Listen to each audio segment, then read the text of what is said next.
আমি Bangladesh press club কেন্দ্রীয় কমিটির শ্রদ্ধেয়ভাজন সভাপতি সাংবাদিক ফরিদ খান এই মঞ্চে আসার জন্য বিষয়টা অনুরোধ করছি। সঙ্গে আছে বাংলাদেশ প্রেস ক্লাব ঢাকা মহানগর উত্তরের সাধারণ সম্পাদক পিন্টু শেখকে মঞ্চে আসার জন্য অনুরোধ করছি। বিসমিল্লাহির রহমানির রহিম। বাংলাদেশ প্রেস ক্লাব ঢাকা মহানগর দক্ষিণ মুগদা থানার উদ্যোগে আজকের এই ইফতার মাহফিলের সম্মানিত সভাপতি মুগদা থানা প্রেস ক্লাবের সভাপতি রবিন, উক্ত অনুষ্ঠানে প্রধান অতিথি হিসেবে উপস্থিত আছেন গণপ্রজাতন্ত্রী বাংলাদেশ সরকারের প্রাথমিক ও গণশিক্ষা মন্ত্রণালয়ের সহকারী সচিব শ্রদ্ধেয়ভাজন জনাব জাহাঙ্গীর হোসেন।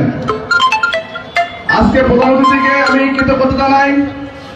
উনি অনেক ব্যস্ততা এবং ফ্যামিলিগত অসুস্থ থাকার পরেও আমাদের মাঝে এসে উপস্থিত হওয়ার জন্য বাংলাদেশ প্রেস ক্লাব ঢাকা মহানগর দক্ষিণের পক্ষ থেকে তার প্রতি অনেক অনেক কৃতজ্ঞতা ও শুভেচ্ছা জ্ঞাপন করছি। আমাদের মঞ্চে উপস্থিত আছেন বাংলাদেশ প্রেস ক্লাব ঢাকা বিভাগের সভাপতি সাংবাদিক শেখ ফজলুর হক বাবু সহ বিভিন্ন নেতৃবৃন্দ, বিভিন্ন ইলেকট্রিক মিডিয়া এবং মুগদা থানার সকল সাংবাদিক ভাইদেরকে জানাই ঢাকা মহানগর দক্ষিণের পক্ষ থেকে শুভেচ্ছা সালাম। আসসালামু আলাইকুম। আসলে রমজান মাস, এখানে বেশি কিছু বলার নাই। আমাদের প্রধান অতিথি এবং আমাদের আজকের উদ্বোধক প্রতিষ্ঠাতা সভাপতি বাংলাদেশ প্রেস ক্লাব সাংবাদিক ফরিদ খান বলবেন।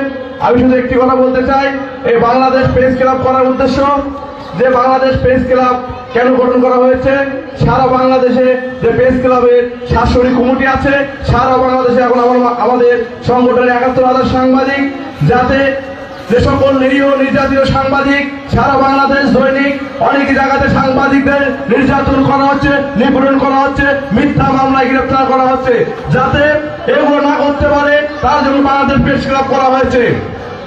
এই বাংলাদেশ প্রেস ক্লাবের মধ্য দিয়ে সকল সাংবাদিকের মিথ্যা মামলা, হয়রানি সহ সকল নির্যাতন বন্ধন স্লোগান ইতিমধ্যে শুরু হয়েছে এবং অল্প দিনের মধ্যে সারা বাংলাদেশ সাংবাদিকদের নির্যাতন বন্ধের জন্য আমরা একযোগে কর্মসূচি ডাক দেব। সেই কর্মসূচিতে সকল সাংবাদিককে একসঙ্গে নিয়ে আমরা ঐক্যবদ্ধভাবে আমাদের কর্মসূচি পালন করবো ইনশাআল্লাহ। এবং সাংবাদিকদের জন্য একটি ব্যতিক্রম উদ্যোগ নিয়েছে, সাংবাদিকদের জন্য একটি সুপ্রিম কোর্টে আদালত করার জন্য আমাদের বাংলাদেশ প্রেস ক্লাব পক্ষ থেকে দাবি করা হয়েছে। সেই দাবি কার্যকর করার জন্য অবিলম্বে আমরা একটি মানববন্ধন পালন করবে ঢাকাতে। পরিশেষে সকলের দীর্ঘায়ু সুস্বাস্থ্য কামনা করে আমি আমার কথা বলা শেষ করছি। সবাই ভালো থাকবেন। আসসালামু আলাইকুম।